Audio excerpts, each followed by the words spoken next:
본문의 말씀을 한번 읽어보겠습니다. 앞에 보시고 함께 읽습니다. 시작.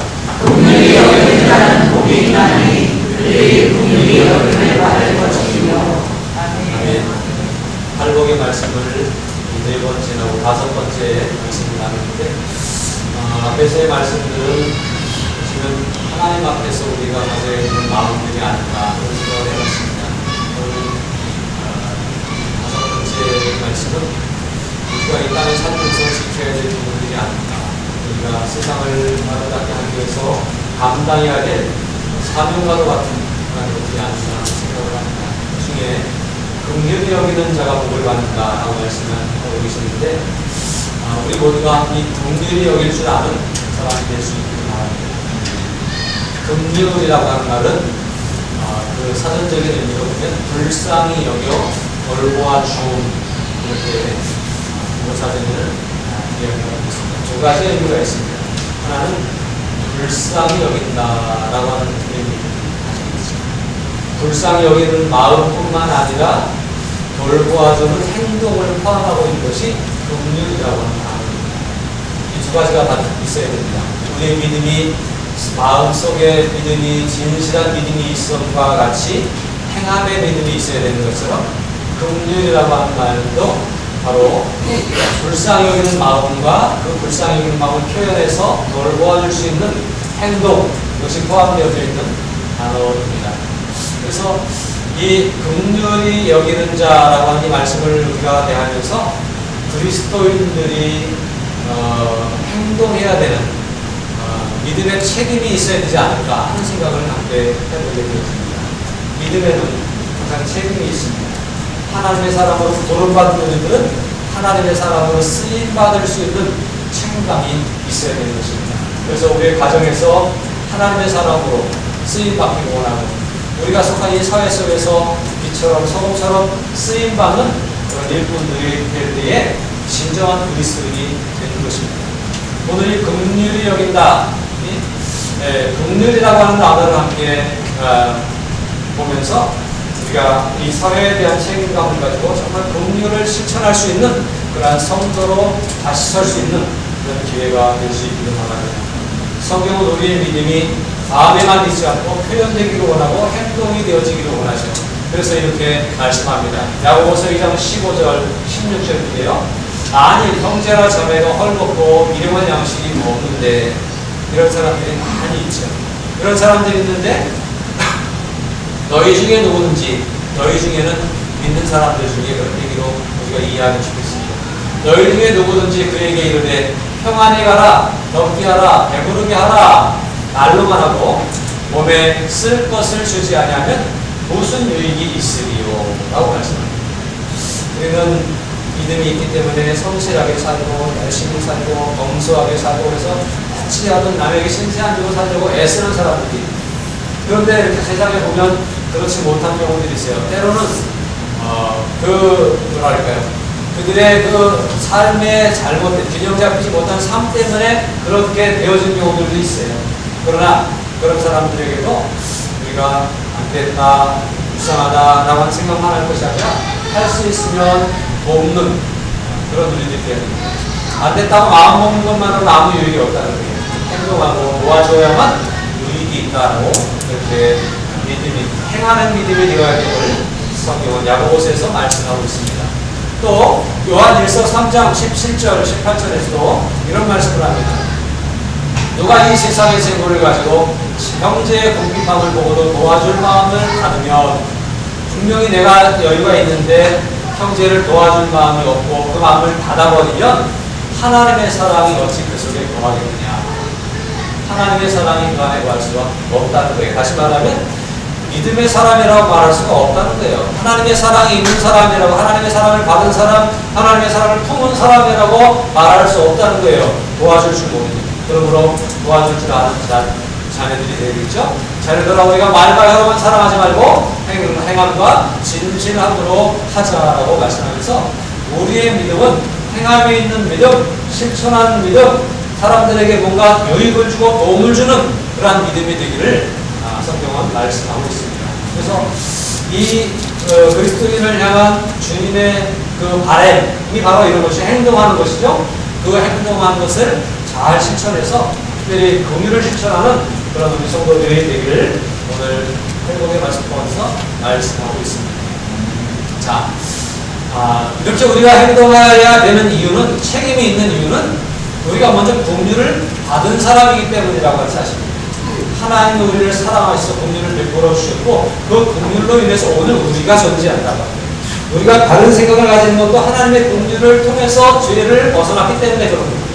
오늘 우리가 이렇게 건전하게 건강하게 삶을 살아갈 수 있는 것도 그 하나님의 긍휼을 통해서 도우심을 받고 위로하심을 받고 새롭게 고쳐주심을 받았기 때문에 우리가 이렇게 될 수 있었다고 하는 사실입니다. 우리가 긍휼하심을 먼저 받은 사람이라고 하는 사실을 꼭 기억하시기 바랍니다.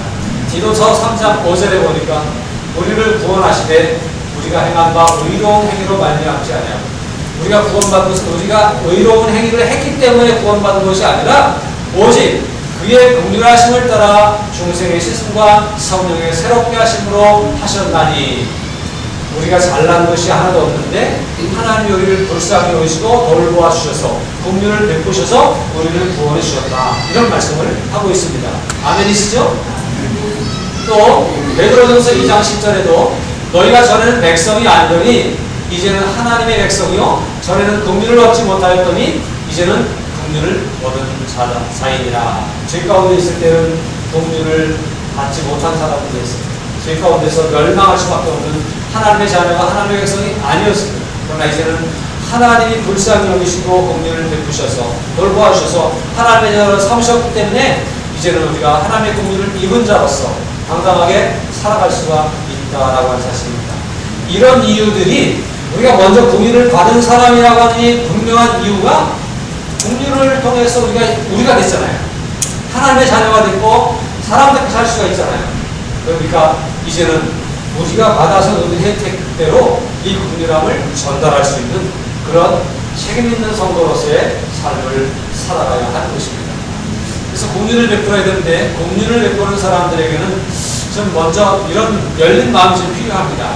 긍휼이 여기는 자에게 필요한 마음이 있는데 세 가지를 제가 한번 말씀드립니다. 첫 번째 마음은요, 용서하는 마음. 어려워서 길바닥에 누워있는 사람을 지나가다 볼 때, 이 시골에는 그런 사람이 별로 없습니다만 도시에 가면 그런 사람들이 있습니다. 그런 사람들을 볼 때 왜 집나도 여기 와서 누워있나, 또 집이 있는데 집에서 구속받고 시가서 뛰쳐나와 있나, 또 열심히 일하면 저러지 않아도 될 텐데 그러면서 자꾸 질책하고 질타하고 책망하고 이런 마음들이 우리에게 생기기 쉽습니다. 그렇지 않습니까? 요즘 세상에 왜 저러고 살아? 그러나 그런 생각도 잘못된 생각이라고 말할 수 없습니다만 그런 생각 우리에 대해서 해야 되지만 그렇게 이미 물바닥에 누워있고 구걸하고 이런 사람들을 바라볼 때 어려운 가운데 있는 사람들을 바라볼 때에 우리에게는 그 사람을 용서할 수 있는 마음이 있습니다. 무슨 죄를 잘못을 했고 어떤 실수를 저질렀는지 모르지만 일단 용서할 수 있는 너그러운 마음을 가지고 우리도 용서함을 받았잖아요. 우리가 우리에게 죄 지은 자를 사하여 준 것 같이 우리 죄를 사하여 주옵소서. 날마다 주기도문을 통해서 고백하고 기도하는 것처럼 우리가 사함받은 사람으로서 사함을 줄 수 있는, 용서해 줄 수 있는 그런 마음들이 필요합니다. 용서하지 않으면 꼴보기 싫은데 그러니까 용서하는 마음을 가져야 한 번 더 쳐다보게 되고 도와줄 수 있는 마음을 갖게 될 것입니다. 두 번째로는 공감하는 마음을 가져야 됩니다. 참 어렵겠다. 나는 모르잖아요. 그래서 저 사람은 참 어렵겠다. 돈이 없어서 어렵겠다. 몸이 아파서 힘들겠다. 이 내전 가운데 있는 곳곳에 지금 내전의 상황들을 뉴스를 통해서 보지 않습니까? 참 안 됐잖아요. 참 힘들겠다. 이런 공감할 수 있어요. 내가 그것 똑같이 살 수는 없지만 그 사람의 생각, 그 사람의 형편을 공감해 줄 수 있는 마음이 필요합니다. 가깝게 우리 주변에 있는 어려운 사람들을 바라볼 때도 그가 왜 저렇게 어려움을 당했는지 알 수 없지만 어쨌거나 당하는 현실 자체는 힘들고 어렵겠다. 때로는 이게 마음의 질서가 잡히지 않아서 질서 있는 생각, 규모 있는 생각을 하지 못함으로 흐트러져서 이 삶의 리듬이 깨진 사람들도 많이 있어요. 그러나 어쨌거나 과거가 어떻건 상황이 어땠건 전개가 어떻게 되었건 그 현실이 힘들고 어렵겠구나라고 하는 것을 공감할 수 있는 마음들은 필요하다고 합니다. 우리 주님께서 우리의 형편, 죄로 인해서 또 여러 가지 고난으로 인해서 어려움 당하는 우리들을 공감하시기 위해서 이 땅에 내려오셨고 친히 인간의 몸을 입고 우리의 모든 삶을 체휼하시면서 경험하시면서 함께 우셨고 함께 아파하셨고 함께 배고파하시면서 우리 형편을 공감하시므로 우리를 구원해 주신 것을 기억하면서 우리도 좀 공감 능력을 좀 가져야 되겠습니다. 저 사람은 그렇게 힘들겠구나 라고 하는 생각을 가져야 돼요. 나와 상관없는 일이야 라고 하는 것이 아니라 함께 공감할 수 있는 마음을 가질 수 있어야 할 것입니다. 비슷한 말씀입니다만 이해력이 좀 필요합니다. 이해해 줄 수 있어요. 그렇구나. 그랬겠구나. 이런 실수가 있었지만 그런 일이 그랬겠구나. 이해해주는 이해력을 좀 가지고 바라볼 수 있는 그런 우리들이 될 수 있기를 바랍니다. 하나님이 우리를 이해해 주시기 때문에 우리를 받아주신 거 아니겠어요? 그것처럼 우리도 넓은 마음으로 이해해 줄 수 있는 그런 마음을 가지고 살아갈 수 있기를 바랍니다. 이것은 꼭 공유를 베푸는 데만 필요한 것은 아닐 거예요. 어쨌거나 우리가 삶을 살아감에 있어서 너그럽게 용서하는 마음과 함께 공감해주는 능력과 이해해주는 마음들을 가지고 살아갈 때 우리는 두루두루 하나를 이룰 수 있고 평화를 이룰 수 있고 또 두루두루 좋은 관계를 유지해갈 수 있을 줄로 압니다. 이 마음으로 함께 공유를 베푸는 데에도 사용할 수 있기를 바랍니다. 또 이 공유를 베푸는 것은 하나님이 기뻐하시는 일이고 하나님이 복 주신다고 하는 사실을 기억해야 돼요. 사도행전 20장 35절에 보니까 범사에 여러분에게 모범을 보여준 바와 같이 수고하여 약한 사람들을 돕고 또 주 예수께서 친히 말씀하신가 주는 것이 받는 것보다 복이 있다 하심을 기억하여야 할지니라. 이렇게 권면하고 있습니다. 주는 것, 도움을 주는 것이 복되다. 주는 그렇게 말씀하고 있습니다. 믿음의 사람들은 필요하면 도움도 받아야 되겠지만 할 수 있으면 도움을 주는 사람, 남에게 도움이 될 수 있는 사람으로 살기 위해 힘쓰는 그런 성도가 되어야 줄로 믿습니다. 주님이 기뻐하시는 일입니다. 그리고 그 도와주는 그 일이 내 거를 털어서 도와주는 일이지만 내가 손해보는 것 같지만 그것이 복된 일이다라고 주님은 말씀하고 있습니다. 도와줄 줄 아는 복된 사람 되시기를 주님의 이름으로 축복합니다. 이제 긍휼을 베푸는 것은 하나님이 기뻐하신다고 하는 생각을 가지고 긍휼을 베풀 수 있길 바랍니다. 우리가 긍휼을 베푸는 것은 누구를 위해서 하는 거예요? 하나님의 기쁨을 위해서 합니다. 믿음은 하나님의 자녀로 우리가 살아가면서 하나님의 기쁨이 되어드리는 것입니다. 그런데 하나님이 기뻐하시는 건 여러 가지가 있겠지만 긍휼을 베푸는 일도 하나님이 매우 기뻐하시는 일이라고 하는 사실이에요. 이사야 58장 6절 7절에 보니까 백성들의 믿음에 대해서 말씀하시면서 그들의 믿음의 행위가 형식적이고 가식적인 부분들이 많기 때문에 이것을 책망하면서 내가 기뻐하는 것은 진실한 삶이다라고 말하고 있습니다. 이 말씀 본문에 보면서 이사야 58장 6절 7절에 보면 내가 기뻐하는 금식은 그들이 금식 기도하고 하나님께 도움을 구해도 응답받지 못한다고 토닥거리고 있는데 그러나 그들의 금식하고 그들의 기도하는 그 중심의 내용 속에 이런 것들이 있어야 된다고 말씀합니다. 내가 정말 기뻐하는 것은 흉악의 결박을 풀어주며 멍에의 줄을 끌어주며 압제라고 하는 자를 자유하게 하며 모든 멍에를 꺾는 것이 아니겠느냐. 그래서 결박을 풀어주고 멍에를 끌어주고 압제를 자유케 해주고 또 모든 멍에에서 훈련하고 꺾어지게 하는 멍에를 꺾어주는 그러한 일들이라고 말하면서 또 더 구체적으로 줄인 자에게 양식을 나누어주고 누구의 양식을? 내 양식을 줄인 자를 위해 나누어주고 또 유리하는 빈민을 어디에 드리며? 내 집에 드릴 수 있어요. 길거리에 방황하는 집 없는 사람들을 내 집에 들여줄 수 있는 것, 헐벗은 자를 보면 입혀줄 수 있는 것, 겉옷을 달라고 하는 자에게 속옷까지 내어주며라고 말씀하신 주님의 말씀과 같이 그렇게 내어줄 수 있는 그런 것들이 바로 하나님이 기뻐하시는 일이 아니겠느냐라고 말씀합니다.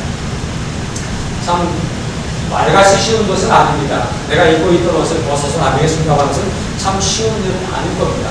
입고 있던 것을 벗어줄 수 없지만 집에서 혹 좀 덜 입는 옷이라도 내어다 줄 수 있는 마음, 네? 내 집 안방을 내어줄 수 없지만 저 건너방 사랑방이라도 내어줄 수 있는 그런 마음, 아니면 내 것은 내어주지 못해도 그에게 뭔가를 물질을 통해서 베풀어줄 수 있는, 하루 저녁이라 따뜻하게 쉴 수 있는 곳으로 좀 이렇게 인도해 줄 수 있는 그런 마음들이 우리 가운데 있어야 된다는 거예요. 이렇게 살아가는 사람을 보실 때 주님은 기뻐하신다는 거예요.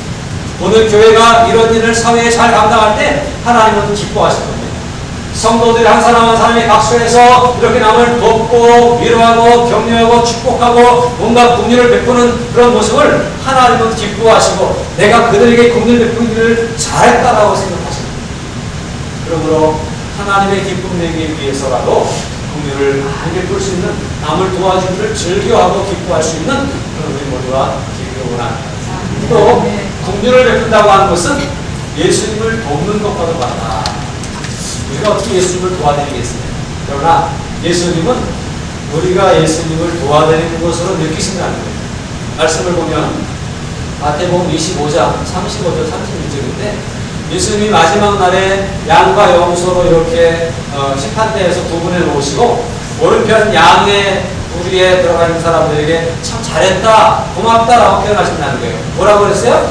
내가 줄일 때에 너희가 먹을 것을 주었고, 목마를 때에 마시게 하였고, 나그네 되었을 때에 영접하였고, 헐벗었을 때에 옷을 입혔고, 병들었을 때에 돌보았고, 목에 갇혔을 때에 와서 보았느니라. 주님이 이렇게 말씀하시니까 이 사람들이 언제 우리가 주님을 배웠고, 언제 우리가 주님을 이렇게 도와드리고 섬겼습니까? 우리 주님을 만난 적도 없는 거죠. 근데 주님이 말씀하십니다. 40절에 가서 이렇게 말씀합니다. 너희가 내 형제 중에 지극히 작은 자에게 하는 것이 곧 내게 한 것입니다.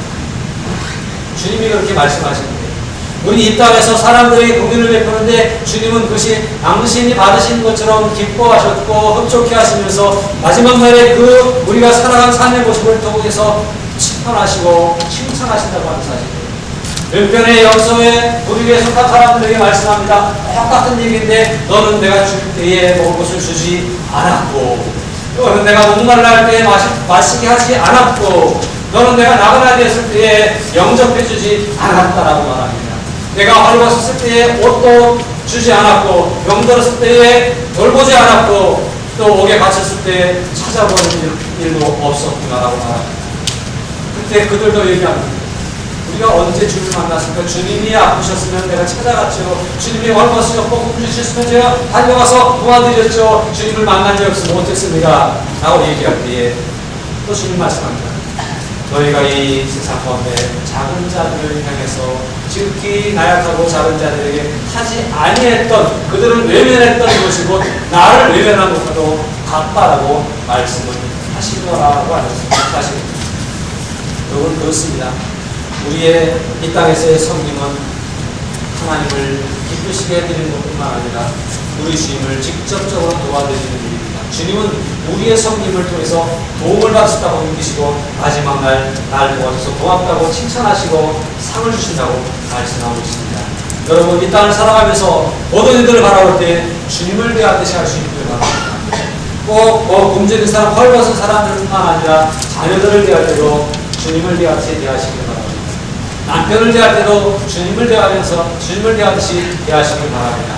우리가 대하는 모든 사람들을 바라볼 때 주님을 대하듯이 하고 주님 대하듯 하면 주님은 그것을 다 보셔요. 그때 그 사람이 힘들 때 그렇게 챙겨줬지, 그 사람을 그렇게 위로해주고 그 사람을 그렇게 인도해줬지, 주님이 우리에게 그렇게 말씀하신다는 거예요. 그러므로 우리의 삶의 기준이 모든 일에 죽게 하듯 할 수 있는 그런 마음으로 어려운 사람들을 향해서 긍휼을 넉넉히 베풀 수 있는 삶을 살아갈 수 있기를 주님의 이름으로 축복합니다. 다음으로 긍휼을 베풀면 하나님이 갚아주신다고 하는 거예요. 이 갚아주시기를 바라고 하는 것은 아니지요. 주님이 우리에게 이 긍휼을 베풀어 주셨기 때문에, 받은 것이 크기 때문에, 또 내가 할 수 있는 힘을 하나님이 주셨기 때문에 하는 거예요. 그런데 이렇게 하는데도 불구하고 하나님은 반드시 거기에 보상해 주시고 갚아 주신다라고 합니다. 하나님은 우리의 삶을 다 지켜보고 계십니다. 잘한 것은 잘한 것으로 갚아주시고요, 못한 것은 못한 것으로 갚아주십니다. 예배를 잘 드리면 예배를 잘 드린 것에 대한 보상이 분명히 있을 겁니다. 그러나 예배 시간에 딴 생각하고 잘못 드리면, 또 예배를 형식적으로 드리고 말면 하나님 거기에 대해서 실망하실 거예요. 앞에서 본 이사야 선지자의 말씀도 그렇잖아요. 금식하면 뭐하냐, 기도하면 뭐하냐, 삶에서 그것을 따라가야지 라고 말씀하죠. 진정한 것이 될 수 있어야 돼요. 우리의 모든 것들이 하나님 앞에 온전한 모습으로 드릴 수 있는 것들이 되어져야 됩니다. 왜냐하면 하나님은 다 보시고 체크하셨다가 거기에 대해서 거기에 상응하는 대가를 치르게 하시기 때문에 갚아주신 하나님이십니다. 다윗은 오늘 본문에서도 긍휼히 여기는 자에게는 뭘 주신다 했어요? 긍휼히 여김을 받을 것이다 라고 그대로 갚아준다고 말씀하고 있지 않습니까? 그처럼 하나님은 갚아주시는 분이에요. 또 잠언 19장 17절에 보니까 가난한 자를 불쌍히 여기는 것은 여호와께 구워드리는 것이니 그의 선행을 그에게 뭐 하시리라? 갚아주시리라 라고 말씀합니다. 다윗은 하나님 앞에 정말 성실하게 신실하게 잘 살았어요. 그리고 그는 많은 것을 하나님께 맡겨드리고 하나님이 하실 줄을 믿고 기다렸습니다. 그리고 나중에 가서 하나님께 복을 받았는데 그가 하나님께 찬양하면서 이렇게 고백을 합니다. 사마 22장 25절 27절입니다. 그러므로 여호와께서 내 의대로 그의 눈앞에서 내 깨끗한 대로 내게 갚으셨도다. 어떻게 하실까? 내가 행한 대로, 내가 의롭게 산 대로, 내가 행한 대로, 내가 깨끗하게 산 모습 그대로 하나님이 갚으셨다는 거예요. 자비한 자에게는 주의 자비하심을 나타내시며 완전한 자에게는 주의 완전하심을 보이시며 깨끗한 자에게는 주의 깨끗하심을 보이시며 사악한 자에게는 주의 거스르심을 보이시리이다. 다윗이 노래하면서 찬양하면서 삶을 쭉 회고하고 고백하면서 하나님이 이렇게 똑같이 갚으신 하나님이라고 이렇게 말씀하고 있음을 보십시오. 그렇습니다. 우리의 삶에 하나님은 어떻게 갚아주실까요? 우리의 행동에 하나님은 어떻게 보상해 주실까요? 이것을 기억하면서 생각하면서 염두에 두고 살아갈 수 있는 그런 우리가 되면 좋겠습니다. 야고보서 2장 13절에 보니까 긍휼을 행하지 아니하는 자에게는 긍휼 없는 뭐가 있습니다? 심판이 있습니다. 저는 하나님의 긍휼은 이미 우리 가운데 죄에서 사해 주시는, 그리고 우리 모든 것들 과거를 묻어주시는, 그리고 우리를 다시 건져주시고 살려주시는 이 놀라운 부활의 은총으로 하나님의 긍휼이 우리 가운데 임했지만 이 긍휼은 한 번 더 작용을 하는데 마지막 심판 때 있었을 때 여전히 부족한 가운데 있는 우리들에게 완벽하지 않을지라도 하나님의 자비와 긍휼을 베풀어 주셔서 구원해 주시는 거예요. 이 두 번째 긍휼이 더 중요하다고 생각합니다.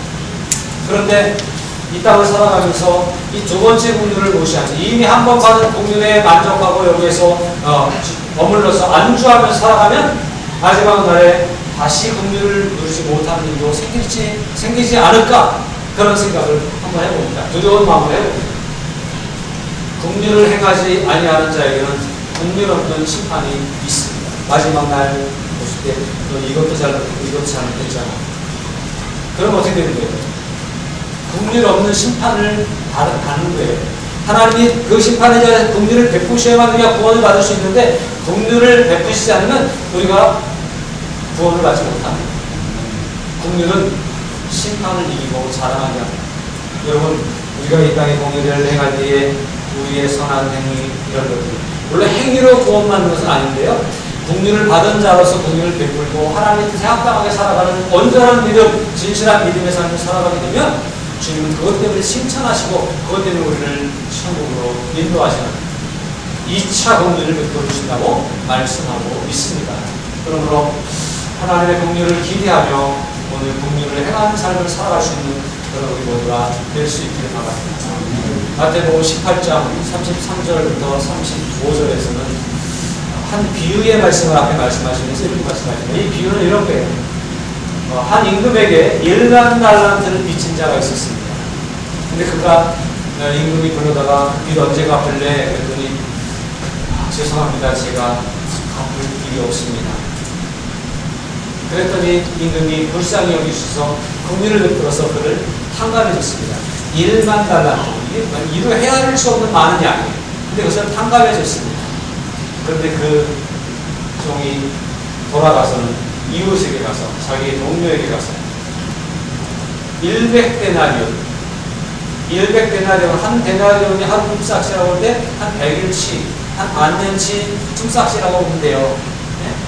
그러니까 오늘로 말하면 한 1000만 원, 2000만 원쯤 될까요? 있을까요? 진 사람에게 1만 달란트는 계산이 안 되죠.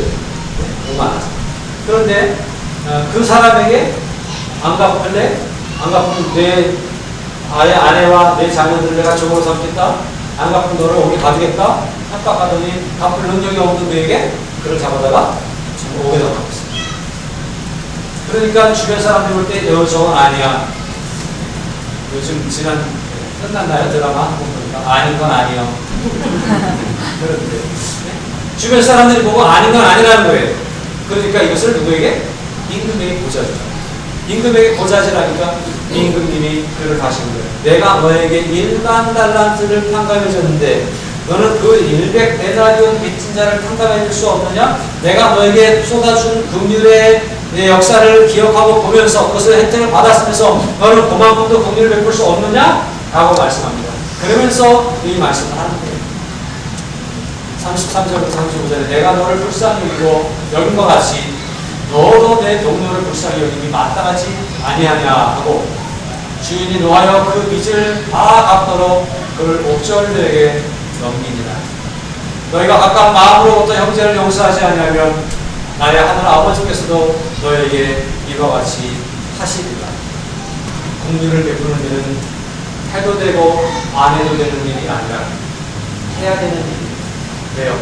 이미 긍휼하심을 입은 사람들이기 때문에 그렇습니다. 하나님께서 내가 너에게 해준 게 얼마인데 넌 그것도 못하냐라고 물으시는 날이 있을지도 몰라요. 그렇다면 기독교인은 양심의 가책을 느끼면서 살아가야 돼요. 또 책임감을 가지고 살아가야 되고 뭔가 하지 않으면 안 된다라고 하는 그런 생각을 가지고 살아가야 될 것입니다. 그래서 기독교인들은 이 사회에 대한 책임을 가져야 됩니다. 하나님은 우리를 영적으로 구원해 주셨지만 이 땅을 살아가면서 그들의 영혼을 구원하는 일을 뿐만 아니라 그들의 육신의 삶을 돌보는 일을 위해서 우리 최선을 다해서 살아가야 될 것입니다. 하나님이 우리에게 해주신 것을 기억하면서 우리도 할 수 있는 대로 힘나는 대로 최선을 다해서 이 땅의 긍휼을 베풀 때에 자비를 베풀 때에 하나님은 기뻐하시고 하나님은 그것으로 인해서 즐거워하시고 하나님은 거기에 대해서 또 갚아주시고 그리고 마지막 날에 긍휼로 우리에게 보상해 주실 것입니다. 이것을 기억하면서 긍휼을 베푸는 자로 살아갈 수 있기를 바랍니다. 긍휼을 베푸고 할 수 있으면 우리가 통한 쪽도 쪼개서 나눠줄 수 있는 그런 넓은 마음을 가지고 많은 사람들에게 우리의 손길을 펼칠 수 있는 그런 살아있는 믿음의 사람, 진정한 그리스도인, 하나님을 기쁘시게 하는 기독교인 될 수 있기를 주님의 이름으로 부탁드립니다.